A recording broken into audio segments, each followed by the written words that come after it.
현장을 뛰는 기자들과 함께 뉴스의 맥락과 본질을 풀어드립니다. 뉴스 언팩 시작하겠습니다.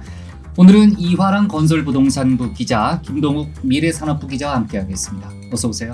안녕하세요. 네, 별일 없죠? 네, 잘 지냅니다. 네, 좋습니다.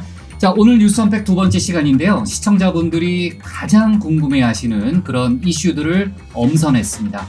최근 부동산 전월세 시장이 심상치 않다, 이런 얘기 많이 들어보셨을 텐데요. 부동산 시장 상황 저희가 자세히 짚어보고요. 비만 치료제에 관심 많으시죠? 국내외 시장 현황에 대해서도 저희가 관련 산업을 취재하고 있는 기자와 함께 자세하게 이야기를 나눠보도록 하겠습니다. 또 미국과 이란이 종전 합의에 도달을 했는데 그 이후에 이제 우리나라에는 어떤 영향이 있을지 경제와 외교 측면에서 자세하게 또 이야기를 해보도록 하겠습니다. 첫 번째 주제 부동산입니다. 조금 전에 제가 얘기했던 대로 최근 전셋값이 다시 들썩이고 있는 이제 그런 상황인데요.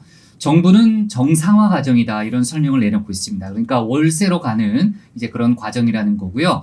반대로 서울시는 정부의 정책 실패다, 이렇게 좀 반박하고 있는 이제 그런 상황입니다.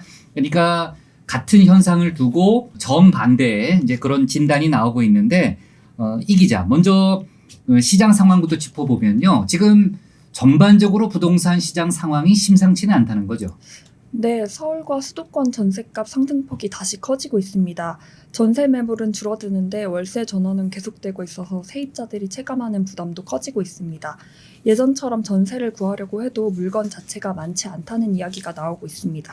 근데 양도소득세 중과 유예 조치가 나온 이후에 다주택자의 물량이 시장으로 좀 많이 쏟아져 나올 거다, 이런 예측이 좀 나왔고요. 그러니까 결과론적으로 시장이 안정될 거라는 전망을 정부 쪽에서도 많이 내놨잖아요. 그러니까 지금 이 기자의 설명을 들어보면은 예상하고 시장하고는 좀 다르게 가는 거 아니에요?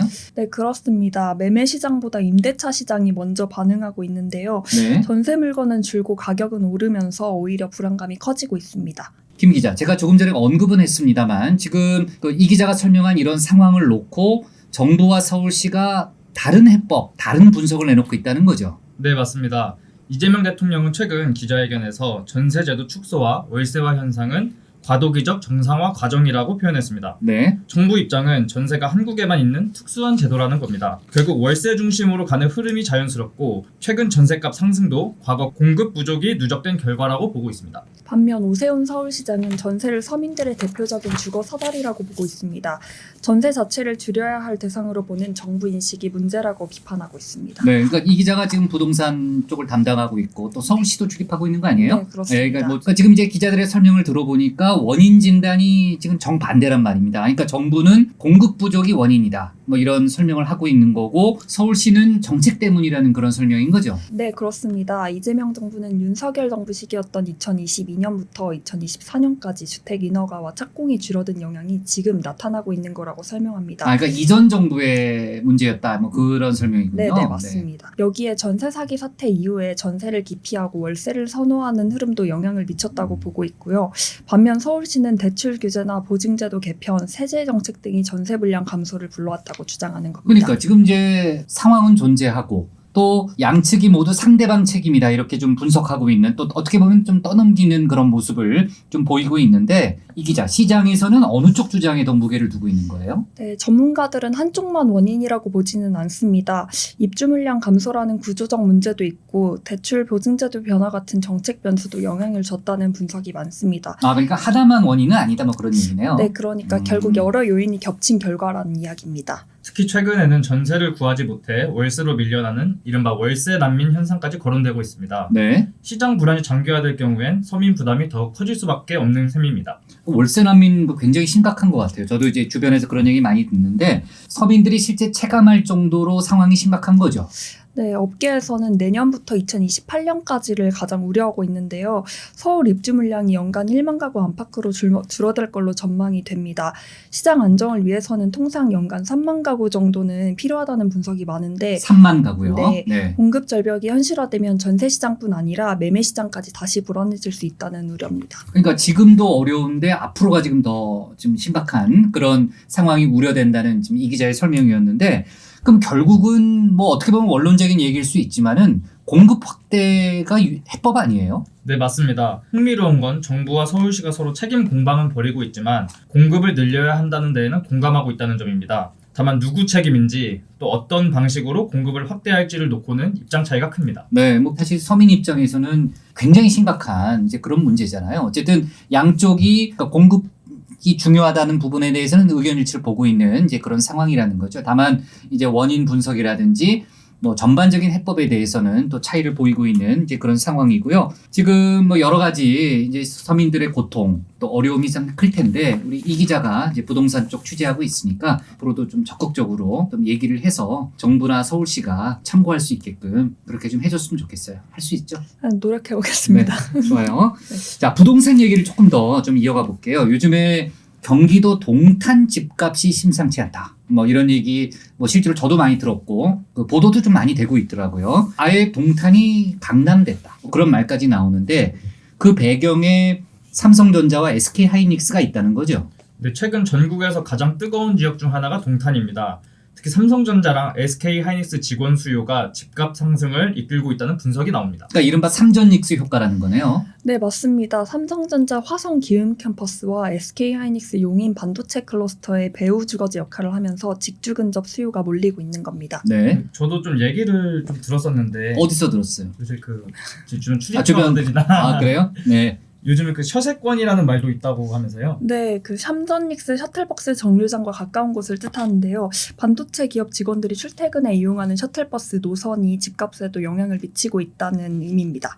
셔세권이란 발음이 좀 어렵네요. 어렵습니다. 발음해 보실래요? 셔세권입니다. 네, 그래요. 발음 정확하게 해네요. 그러니까 지금 이제 얘기를 했는데 단순히 직장 수요 때문만은 아니다. 뭐 이런 분석도 있더라고요. 네, 그렇습니다. 최근 삼성전자 노사가 최대 5억 원 규모의 주택 안정 대출 제도에 합의했습니다. 직원들의 주택 구매 여력이 커질 수 있다는 기대가 반영되고 있습니다. SK하이닉스 쪽은 어때요? 반도체 업황이 살아나면서 고액 성과금 기대감이 다 같이 커지는 모습인데요. 네. 시장에서는 반도체 산업으로 유입된 자금이 동탄과 기흥, 영통 같은 경기 남부 부동산 시장으로 흘러들고 있다고 보고 있습니다. 김 기자, 실제 가격, 부동산 가격도 많이 오른 그런 상황이에요? 그 동탄역 주변 주요 단지에서는 6개월 만에 3억 원 이상 오른 사례도 나오고 있다고 합니다. 아, 그래요? 네, 과거에는 서울 접근성이 집값을 결정했다면 이제는 반도체 산업과 얼마나 가까운지가 핵심 요소가 되고 있습니다. 네, 그러니까 지금 아까 누가 얘기했는지 모르겠는데 동탄이 지금 전국에서 가장 핫한 지역으로 지금 꼽히고 있다. 뭐 그건 뭐 부인할 수 없는 그런 상황인 것 같고 그 여러 전문가들의 얘기를 뭐 저도 많이 듣거든요. 이제 들어보니까 그 동탄만 오르는 걸로 그치는 게 아니고 그러니까 주변 지역 나아가서는 서울의 집값까지 영향을 줄 수 있다. 이런 전망이 많이 나온다는 거죠.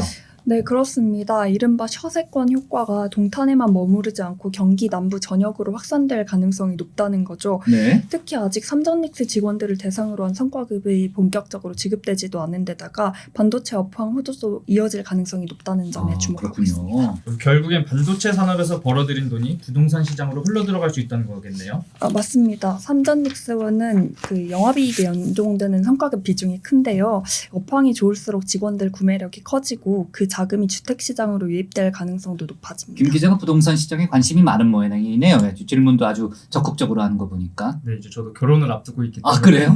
아, 중요한 문제죠. 그러니까 실제로 동탄에 사는 게 아니라 서울에 거주하는 그런 직원들도 많다는 거죠, 김 기자. 네, 그렇습니다. 자녀 교육 등의 이유로 강남이나 잠실에 전세로 거주하면서 회사 셔틀버스로 출퇴근하는 직원들도 적지 않은 것으로 알려졌습니다. 결국 이들은 현재 거주 중인 지역에서 내 집 마련을 하려는 수요가 강한 편입니다. 그러니까 저희가 지금 셔세권 얘기를 좀 많이 해왔는데, 그러니까 결국은 반도체 특수가 강남 집값까지는 자극할 수 있다는 그런 논리 구조가 되네요. 네, 그런 분석도 나옵니다. 제가 실제로 강남 부동산 르포를 다녀오기도 했고 이제 최근에는 반도체 공장과 가까운 용인 기흥이나 수원 영통보다 분당 집값이 더 가파르게 오르는 모습도 나타나고 있는데요. 단순히 직장과 가까운 곳을 찾는 수준을 넘어서 소득이 늘어난 반도체 종사자들이 더 선호도가 높은 지역으로 이동하고 있다 이런 얘기도 해주시더라고요. 이런 흐름이 계속되면 동탄과 분당을 넘어서 강남권까지 영향을 줄 수 있다는 전망이 나오고 있습니다. 아, 그러니까 서울 강남 집값 상황을 알아보기 위해서 루포를 한번 했었거든요. 네네. 네, 좋습니다. 아주 열심히 취재를 하고 있네요. 그러니까 지금 그 기자들의 얘기를 종합해 보면은 동탄의 집값 상승은 단순히 그 지역만의 문제가 아니고 지금 이제 반도체 산업, 수도권 전체를 연결해서 봐야 된다는 그런 결론이 나오네요. 네, 과거에는 IT 기업이 판교 집값을 움직였다면 지금 반도체 산업이 경기 남부와 서울 부동산 시장의 새로운 변수로 떠오르고 있다는 평가가 나옵니다. 여기서 그 관건은 반도체 경기인데요. 반도체 경기요. 네. 삼전닉스의 실적 개선이 이어지고 용인 반도체 클러스터 개발이 본격화되면 수요가 계속 유입될 가능성이 있습니다. 반면 최근 집값 상승 속도가 워낙 가팔라서 규제나 금리 변수는 지켜봐야 할 걸로 예상됩니다. 네. 자, 정리해보면요. 최근 이제 동탄 쪽의 부동산 시장 들썩이고 있는 건 분명하고, 과연 이 영향이 어디까지 미칠 것인가. 저희가 이제 셔세권을 중심으로 해서 이제 서울 부동산 가격에도 좀 영향을 미칠 수 있는 이슈라는 이제 그런 얘기를 하고 있는데요. 이 기자가 이제 부동산 쪽을 계속 취재하고 있고, 뭐 루포도 열심히 하고 있으니까 이제 관련된 얘기 다음번 또 출연할 때 또 자세하게 좀 들을 수 있겠죠? 네, 그렇게 하겠습니다. 왜냐면 부동산에 대해서 결혼도 앞두고 있는 우리 김 기자도 있고 시청자 여러분들도 관심이 많거든요. 제가 열심히 발로 뛰어서 많은 네. 이야기를 들어오겠습니다. 네, 좋아요. 김 기자도 기대해도 되겠죠? 네, 많이 좀 기대해요. 참고해요. 우리 기자의 취재를 많이 참고해요. 네, 제가 따로 연락도 드리겠습니다. 좋아요. 자, 마지막 주제 저희가 노란봉투법 얘기 좀 간단히 좀 해보겠습니다. 지금 시행된 지 100일이 넘었죠? 네, 지난 3월 10일 발효된 노란봉투법은 지난 17일 시행 100일을 맞았습니다. 네. 하청 노동자에 대한 원청의 교섭 책임을 확대하고 파업에 대한 기업의 손해배상 청구를 제한하는 게 핵심인데요. 건설업은 그 다단계 하도급 구조가 일반적이어서 영향을 가장 크게 받는 업종 가운데 하나로 꼽힙니다. 네, 이 기자가 이제 부동산뿐 아니고 건설 쪽도 좀 취재를 하고 있거든요. 현장에서는 어떤 변화가 있는지 김 기자도 좀 들은 거 있죠? 네, 그 가장 큰 변화는 원청의 책임 범위가 넓어졌다는 거라고 합니다. 최근 노동위원회 판단에서도 원청의 사용자성을 인정하는 사례가 잇따르고 있습니다. 실제로 국토교통부 시공능력 10위권 건설사 중 9곳의 사용자성이 인정됐습니다. 그러니까 사용자성을 인정한다. 시청자 여러분들을 위해서 조금 더 자세히 설명하면 어떤 거예요?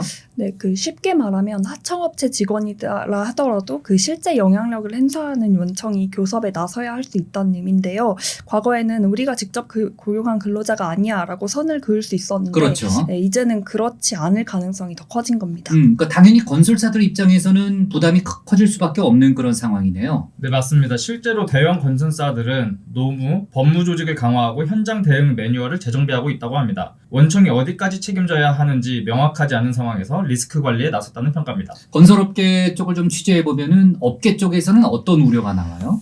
일단 건설 현장은 한 현장에 수십 개 협력업체가 참여하는 경우가 많은데요. 네. 업계는 원청 책임 범위가 불명확하면 분쟁이 늘어날 수 있다 이런 우려들을 좀 하고 있습니다. 김 기자, 노동계 쪽에서는 어때요? 그러니까 긍정적인 평가를 하고 있는 거죠, 노동계 쪽에서는. 네, 노동계는 좀 긍정적으로 보고 있는데요. 그동안 실질적인 결정권을 가진 원청과 직접 대화하기 어려웠던 문제가 개선될 수 있을 거라고 봅니다. 특히 산업안전이나 근로환경 개선에도 도움이 될 수 있다는 입장입니다. 앞으로 쟁점이 남아있다면 어떤 거를 꼽을 수 있어요? 네, 하반기에는 그 원청과의 직접 교섭 요구가 본격화될 가능성이 높은데요. 올 하반기에? 네, 올 하반기부터입니다.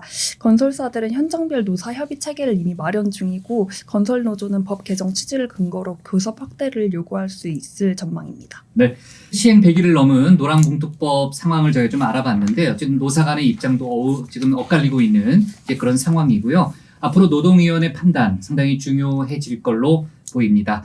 자, 일단 여기까지 이제 부동산과 노란봉투법 건설업계 이슈를 정리해봤고요. 다음은 산업 관련한 이슈로 넘어가 보도록 하겠습니다. 이제 산업계에서 이제 화제가 되고 있는 이슈를 짚어볼 텐데요. 병원이나 약국 가보면 가장 뜨거운 의약품이 있는데요. 바로 비만 치료제입니다. 그러니까 위고비, 마운자로 이야기인데요. 출시 초에는 약국 오픈런이다 이런 얘기까지 나올 정도로 인기가 대단했는데 김 기자가 이제 제약업계를 취재를 하고 있으니까 요즘도 그렇습니까? 네, 요즘에도 그런 편입니다. 예전에는 한정판 운동화를 사려고 줄을 섰다면 요즘은 비만 치료제를 처방받으려고 줄을 선다는 말까지 나옵니다. 주변에서도 위고비나 마운자로로 몇 킬로 뺐다 이런 후기를 어렵지 않게 들을 수 있습니다. 네, 저도 살을 좀 빼긴 빼야 되는데 하여튼 어느 정도 효과가 있는 약이길래 지금 열풍이 부는 거예요? 이게 착각하는 분들이 좀 계시기는 하는데요. 많은 네. 분들이 지방을 직접 태워주는 약이라고 생각하시는데 사실은 그렇지 않습니다. 쉽게 말하면 뇌를 속이는 약에 가깝습니다. 아, 뇌를 속인다고요? 네, 그 배고프다는 느낌 자체를 줄여주는 겁니다. 원래 우리 몸은 식사를 하면 GLP-1이라는 호르몬을 분비하는데요. 이 호르몬이 뇌에 배부르다는 신호를 보냅니다. 위고비와 마운자로는 이 작용을 흉내낸 약이고요. 그러다 보니 적게 먹어도 포만감이 오래가고 자연스럽게 음식 섭취량이 줄면서 체중이 빠지는 거죠. 그러면 이제 그냥 주사만 맞으면은 뭐 완벽하냐, 다 끝나는 거냐, 뭐 이렇게 생각하실 것 같은데 어때요? 그건 또 아닙니다. 그 비만 치료제가 마법의 약은 아니라서요. 네. 식습관 관리나 운동이 병행되지 않으면 효과가 떨어질 수 있습니다. 그리고 약을 끊은 뒤에 체중이 다시 늘어나는 경우도 많고요. 결국 비만 치료제는 만능 해결책이라기보다는 체중 감량을 돕는 도구에 가깝다고 보는 게 맞습니다. 아, 만능은 아니다. 뭐 이런 설명이었고. 근데 김 기자, 뭐 인기가 많다는 건 알겠어요. 근데 실제 지표를 보면 어때요? 어느 정도라고 좀 봐야 되는 거예요? 시장 점유율을 보면 좀 감이 올 수 있는데요. 지난달 기준으로 마운자로가 77%, 위고비가 15% 정도의 시장 점유율을 차지했습니다. 네. 두 제품을 합치면 90%가 넘는 거죠. 사실상 시장을 둘이 나눠 갖고 있는 셈인데 원래는 위고비가 먼저 시장을 장악했고 지난달 마운자로가 출시되면서 판도가 뒤집혔습니다. 체중 감량 효과가 더 좋다는 입소문이 영향을 준 것으로 보입니다. 그런데 그 워낙 인기가 많다 보니까 정상 체중인데도 미용 목적으로 맞는 경우도 많다는 이런 얘기가 나오더라고요. 근데 사실 그게 좀 문제라서요. 원래는 그 비만 환자를 위한 치료제인데 현장에서는 미용 목적으로 사용하는 사례가 적지 않습니다. 일부 병원에서는 중복 처방이 이루어지거나 환자들끼리 약 정보를 공유하면서 사실상 공산품처럼 취급하고 있는 경우도 나옵니다.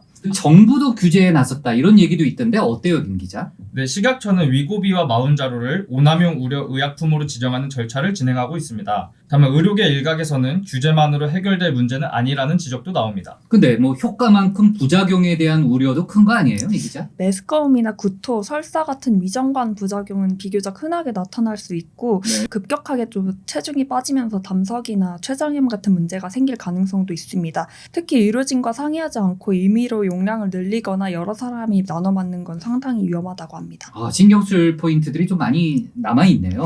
근데 지금 이제 위고비하고 마운자로 둘 다 외국 제품인 거죠? 네, 위고비는 덴마크, 마운자로는 미국 회사 제품입니다. 그래서 국내 제약업계에서는 언제까지 외산약에 의존해야 하냐 이런 고민도 많이 하고 있습니다. 국내 비만 치료약이 나온다 이런 얘기를 제가 얼핏 들은 것 같은데 맞아요? 네, 한미약품이 개발하고 있는 에페글레나타이드가 대표적입니다. 국내 최초 GLP-1 계열 비만 치료제인데요. 이르면 연내 출시가 가능할 것으로 생각합니다. 아까 이제 김 기자가 시장 점유율 얘기를 했잖아요, 이 기자. 그러니까 그런 전반적인 상황을 보면 이제 두 회사의 제품이 이제 압도적인 이제 그런 상황을 보이고 있는데 후발주자한테도 승산이 있습니까? 네, 의외로 강점이 있습니다. 바로 한국인 데이터인데요. 아, 그게 중요한 거예요? 네, 생각보다 중요합니다. 이게 위고비나 마운자로는 글로벌 임상이라 서구권 항자가 중심이었는데요. 이 한미약품 비만약은 한국인을 대상으로 대규모 임상을 진행했다고 합니다. 쉽게 말하면 해외에서 만든 기성복이 아니라 한국인 체형에 맞춘 맞춤 정장에 가깝다고 볼 수 있겠습니다. 네, 뭐 일단 국산 제품이라는 점이 강점은 될 수 있겠네요. 뭐 나와봐야 알겠지만. 네, 아무래도 국내 생산이 가능하기 때문에 가격 경쟁력이 기대됩니다. 소비자 입장에서는 접근성이 좋아질 가능성이 큰 거죠. 앞으로의 경쟁 포인트는 어떤 거를 좀 잡을 수 있어요? 지금은 주 1회 주사를 맞는 시대인데 앞으로는 패치형이나 장기 지속형 주사제 경쟁이 본격화될 전망이라고 합니다. 대웅제약과 중해제약 등이 개발 중이라고 합니다. 잠깐만, 패치형이라면은 어떻게 하는 거니까 반창고처럼 붙이는 거예요? 네, 맞습니다. 아주 작은 바늘이 달린 패치를 피부에 붙이는 방식입니다. 환자 입장에서는 주사에 대한 부담을 크게 줄일 수 있다는 게 장점입니다. 근데 이미 먹는 알약도 있는데 굳이 주사제를 계속 개발을 해야 되는 거예요? 이 알약은 흡수율이 낮고 매일 챙겨 먹어야 한다는 단점이 있습니다. 그래서 오히려 한 달에 한 번 맞는 주사가 더 편하다고 느끼는 생각도 분명 있을 겁니다. 네. 자, 좋습니다. 지금 이제 비만 치료제 시장에 대한 저희가 여러 가지 얘기를 좀 해봤는데 국내 상용화 뭐 아마 조금씩 준비되고 있는 그런 상황으로 봅니다. 다만 이제 아까 저희도 얘기했습니다만 비만 치료제가 만능이 아니죠. 이제 오남용 우려도 있고 또 부작용에 대한 그런 여러 가지 걱정, 많은 의사분들도 이제 그런 얘기를 좀 하고 있으니까 얼마나 안전하게 활용하느냐 이 문제가 상당히 중요한 과제다라는 점을 저희가 다시 한번 짚어야 될 걸로 보입니다. 어차피 제약 얘기를 했으니까요. 조금 관련된 이슈 한 번 더 좀 짚어보려고 하는데요. 바이오 USA라는 행사가 있고 세계 최대 바이오 행사라고 들었는데 김동욱 기자가 출장 가서 이제 해외 취재를 한다고 들었거든요. 어떤 행사예요? 이게 바이오 USA가 흔히 바이오 업계의 CES라고 부르는데요. 네. 현지 시각으로 22일부터 미국 샌디에이고에서 열립니다. 전 세계 70여 개국에서 2만 명 넘는 관계자가 올 것으로 예상하고 있습니다. 그러니까 단순한 전시회는 아니라는 거네요. 네, 사실 이게 전시 부스보다 비공개 미팅이 더 중요하다고 평가를 하고 있습니다. 글로벌 제약사 CEO와 투자자들이 모여 기술 이전이나 생산 계약을 논의하는데 업계에서는 올해 어떤 대형 계약이 나오냐 여기에 큰 관심을 두고 있습니다. 바이오 업계의 소개팅 자리 같은 곳이네요. 네, 그렇게 볼 수는 있는데 이게 다만 수천억, 많게는 수조 원짜리 계약이 오가는 자리다 보니까 좀 더 무게감이 있죠. 네. 소개팅 얘기하니까 뭐 이하람 기자가 웃으면서 말을 하는데 국내 기업 가운데에서는 어느 기업들이 지금 주목받고 있어요? 이게 아무래도 삼성바이오로직스랑 롯데바이오로직스가 좀 주목받고 있습니다. 삼성은 올해 눈에 띄는 신규 수주가 없었고 노조 이슈도 겹쳐있는 상황이라서요. 당장 위기라고 할 정도는 아니지만 분위기를 바꿔줄 카드가 필요한 상황입니다. 롯데바이오로직스 쪽은 어때요, 이 기자? 롯데는 더 절박한 것 같습니다. 오는 8월 송도 공장이 완공이 되는데 공장이 완성돼도 생산 물량이 없으면 의미가 없잖아요. 그렇죠. 결국 고객사를 얼마나 확보하느냐가 핵심입니다. 투자자들도 이번 행사를 주목하고 있다는 거죠. 네, 아무래도 올해 증시는 대체로 좋은 흐름인데 바이오주는 상대적으로 힘을 못 쓰고 있어가지고요. 그래서 시장에서는 이번 바이오 USA가 분위기 반전의 계기가 될 것이라고 좀 주목하고 있습니다. 네, 아까 뭐 저희가 소개팅에도 비유했지만은 결국은 관전 포인트는 계약이네요, 계약. 네, 그렇습니다. 바이오 산업은 결국 성과로 평가받습니다. 글로벌 제약사와의 기술 이전이나 대형 생산 계약이 발표되면 투자 심리도 빠르게 살아날 수 있습니다. 과거에도 바이오 USA를 전후해서 대형 계약이 나오면서 주가가 크게 움직인 사례들이 있었습니다. 네, 자 바이오 USA 행사에 대해서 저희가 얘기를 해봤는데요. 김동욱 기자가 지금 해외 취재를 가서 뭐 열심히 취재를 하겠죠, 당연히 열심히 취재를 할 거고 아마 제약업계의 전반적인 트렌드에 대해서 관련된 여러 가지 사항을 좀 알아가지고 올 테니까요. 저희가 다음번 이제 우리 김동욱 기자 나올 때 자세하게 이야기를 좀 들어보도록 하죠. 네. 열심히 취재하고 오겠습니다. 네, 좋아요. 다음에는 국제 정치 이슈로 넘어가서 또 미국과 이란 전쟁과 관련한 그런 이야기를 해보도록 하겠습니다. 자, 100일 넘게 전 세계를 긴장시켰던 미국과 이란의 전쟁이 종전 수순에 들어갔죠. 그러니까 미국과 이란이 종전 MOU에 서명을 했습니다. 호르무즈 해협도 다시 열리기 시작했는데요. 제가 이제 MOU를 꼼꼼하게 보니까 저희가 짚어볼 포인트들이 또 많이 있어요. 특히 이제 호르무즈 청구서라고 할 수 있을 만큼 이제 우리나라에 새로운 부담이 다가올 가능성도 지금 이제 배제할 수 없기 때문에 좀 여러 가지 상황을 좀 하나씩 좀 짚어볼 그런 필요가 있어 보입니다. 일단 경제 문제부터 좀 짚어볼 텐데요. 이화람 기자, 그러니까 전쟁이 끝났으니까 이제 기름값도 내릴 거고 환율도 안정될 거다. 이런 기대가 그동안 있었잖아요. 실제로는 어때요? 결론부터 말씀드리면 당분간은 쉽지 않을 것 같습니다. 아, 쉽지 않을 것 같다고요? 네, 유가 급등세는 진정됐지만 그 전쟁 이전 수준으로 바로 돌아가기는 어렵다는 전망이 많습니다. 근데 전쟁은 끝났는데 왜 유가가 바로 이렇게 반영이 안 되는 거죠? 이게 아무래도 원유 생산 시설을 복구해야 되고 물류망을 정상화하는 데도 시간이 좀 걸리기 때문입니다. 환율도 문제고요. 고환율이 장기화되면 수입 단가가 올라 체감 물가 부담은 계속될 수 있습니다. 네, 그러니까 물가 얘기를 했는데 물가가 잡히지 않으면은 결국은 뭐 금리 관련한, 그러니까 금리 부담도 이어질 수밖에 없는 거잖아요. 네, 맞습니다. 주요국 중앙은행들이 여전히 물가를 가장 큰 변수로 보고 있는데요. 네. 한국은행 역시 물가와 환율 상황을 보면서 긴축 기조를 쉽게 풀기 어려운 상황입니다. 네, 그러니까 이른바 삼고에 대한 우려는 전쟁이 일단 끝났다고 해서 바로 해소되는 것이 아니고 여러 가지 이제 구조적인 문제가 이제 풀리기 전까지는 당분간은 뭐 지속될 수밖에 없다. 뭐 이런 게 아마 기자들의 이제 분석으로 보이는 거고요. 자, 이번 전쟁이 남긴 이제 다른 양상들도 저희가 짚어봐야 되는데, 전쟁 이후에 뭐 군사 전문가들 얘기를 들어보니까 군사적 교훈이 상당하다면서요. 네, 한마디로 첨단 무기 대 저가 드론의 싸움이었다는 게 이번 전쟁에 대한 평가입니다. 네. 미국은 AI 기반 정밀 타격 능력을 보여줬지만 이란은 값싼 드론을 대량 생산해서 버텨냈습니다. 수천만 원짜리 드론을 막기 위해서 수십억 원짜리 요격 미사일을 쏟아붓는 상황이 반복되면서요. 결국 방어하는 쪽의 비용 부담이 훨씬 커졌습니다. 네, 그래서 미국도 전략을 바꾸고 있다고 하는데요. 비싼 명품 무기보다 싸고 많이 생산할 수 있는 무기로 방향을 틀고 있습니다. 네. 자, 좋습니다. 뭐 전쟁의 양상도 앞으로 더 바뀔 것 같은 그런 예상이 들고요. 이번에 외교 문제를 볼 텐데요. 그러니까 미국 정부가 이란과의 종전 MOU를 공개를 했잖아요. 제가 다 읽어봤거든요. 읽어봤는데 그 안에 그러니까 3천억 달러, 그러니까 우리 돈 약 460조 원 규모의 이란 재건, 경제 발전 계획이 들어있더라고요. 네, 그렇습니다. MOU 6조에 명시된 내용인데요. 네. 미국은 중동 국가들과 협력해 최소 3천억 달러 규모의 재건 계획을 추진하기로 했습니다.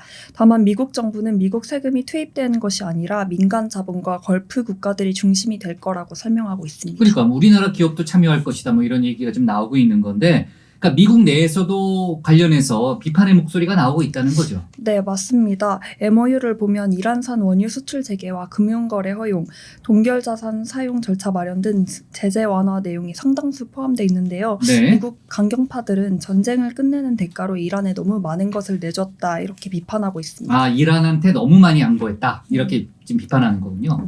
네, 근데 또 반대로 이란은 자신들이 미국을 상대로 버텨냈고 경제적 성과까지 얻었다면서 사실상 승리를 주장하고 있습니다. 네, 어쨌든 트럼프 대통령은 11월 중간 선거를 앞두고 있기 때문에 그런 정치적인 부담 때문에 전쟁을 좀 빨리 끝내야 된다라는 그런 강박관념은 있었던 것 같아요. MOU까지는 맺었지만 그 평가를 놓고 지금 여러 가지 아마 분석이 나오는 것 같고, 근데 이제 그 우리나라 입장에서는 이제 호르무즈 해협 이슈가 상당히 큰 이슈잖아요. 이제 원유 관련한 이제 원유 수입과 관련한 문제이기 때문에. 근데 MOU를 보면은 이 호르무즈 이슈도 완전히 끝난 게 아니더라고요. 네, 그 공개된 MOU에서 가장 논란이 되는 조항 가운데 하나가 바로 호르무즈 해협인데요. 네. 그 상선의 자유 통항은 보장하지만 통행료 면제는 60일 동안만 적용된다고 명시됐습니다. 그러니까 60일 동안에는 보장이 되는데 2달 뒤에는 비용이 발생할 수도 있다. 이렇게 해석해 볼 수도 있는 거잖아요. 네, 그렇습니다. 이후에는 이란과 오만이 해양 서비스 체계를 만들면서 사실상 통행료 성격의 비용을 부과할 가능성이 제기되고 있습니다. 네. 국제 유가와 물류비의 새로운 변수가 될 수 있다는 얘기입니다. 또 트럼프 대통령은 해협이 완전히 개방될 것처럼 말해왔지만 실제 합의문은 조금 다르다고 합니다.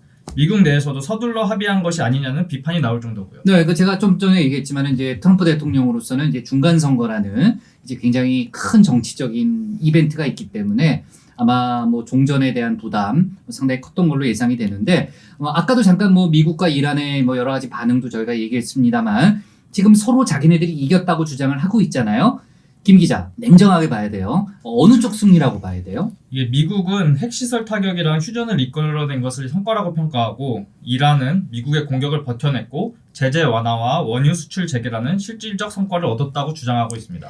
네, 그래서 양쪽 모두 상처뿐인 승리라는 평가가 많습니다. 네. 이란 경제는 큰 타격을 입었고 미국도 초강대국의 위상에 상처를 입었습니다. 그러니까요. 저도 이제 외신도 보고 뭐 국내 언론 보도도 많이 보는데 도대체 이 전쟁을 왜 했는지, 무엇을 위한 또 무엇을 남긴 전쟁이었는지에 대해서 이제 많이들 의문을 표하고 있더라고요. 그러니까 서로 뭐 상처뿐인 승리다 뭐 이런 얘기도 했습니다만 과연 그게 승리인지도 잘 모르겠어요. 여러 가지 참 의문점을 남긴 그런 전쟁으로 보이는데, 이 기자, 그 우리나라한테는 어떤 숙제가 남았습니까? 네, 결국 호르무즈의 청구서인데요.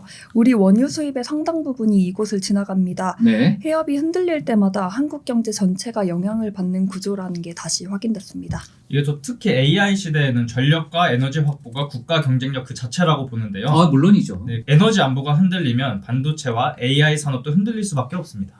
그래서 전문가들은 수입선 다변화와 원전, 수소, 재생에너지 확대 등 외풍에 강한 경제 체질을 만들어야 한다고 강조하는 겁니다. 아니, 저도 이제 두 기자의 의견에 전적으로 동감하는데요. 이번 그 중동 전쟁 이후에 그러니까 우리나라의 경제 체질이 좀 취약하다 이런 면이 또 많이 드러났거든요. 특히 이제 에너지 다변화 얘기도 아까 했습니다만, 그러니까 이번 기회에 전쟁 끝났으니까 됐다 뭐 이게 아니고 우리가 전쟁 과정에서 드러난 이제 우리나라 경제의 그 취약성 부분을 체질을 바꾸는 그런 작업을 서둘러야 되지 않나라는 이제 그런 생각을 저도 좀 하고 있는데, 그리고 이제 외교적인 이슈로 좀 보면은 트럼프 대통령의 시선이 한반도 쪽으로 좀 향할 거다 이런 전망도 있더라고요. 네, 그 중동 문제를 어느 정도 정리한 다음에 북핵 문제나 한반도 정세를 새로운 외교 카드로 활용할 수 있다 이런 가능성이 나오고 있습니다. 그러니까 트럼프 대통령으로서는 이제 이란 전쟁에서 별 재미를 못 봤기 때문에 중간 선거 전에 뭔가 또 새로운 이벤트가 필요하고,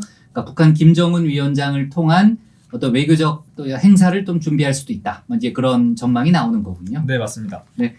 자, 좋습니다. 자, 정리를 좀 해보면요. 총성은 멎었지만 후폭풍은 이제 뭐 시작이다. 이렇게 좀 볼 수 있는 거고요. 그 다음에 그 60일 동안에는 이제 호르무즈가 풀리지만 그 이후에는 어떻게 될지 지금으로 또 예단하기 어려운 이제 그런 상황입니다. 아까도 저희가 잠깐 얘기했습니다만 이제 중동 전쟁이 남긴 이제 한국 경제의 여러 가지 문제점 뭐 차근차근 저희가 좀 풀어야 할 그런 숙제로 보이고요. 앞으로도 뉴스 언팩에서 관련된 여러 가지 이슈를 자세하게 짚어보도록 하겠습니다. 오늘 뉴스 언팩은 여기까지 하겠습니다. 두 분 수고 많았고요. 아까 내가 여러 가지 과제들 줬잖아요. 이제 해외 출장도 가야 되고 부동산 시장도 좀 알아봐야 되고 다음번 뉴스 언팩 때 좀 취재 많이 해서 오기를 제가 좀 기대를 할게요.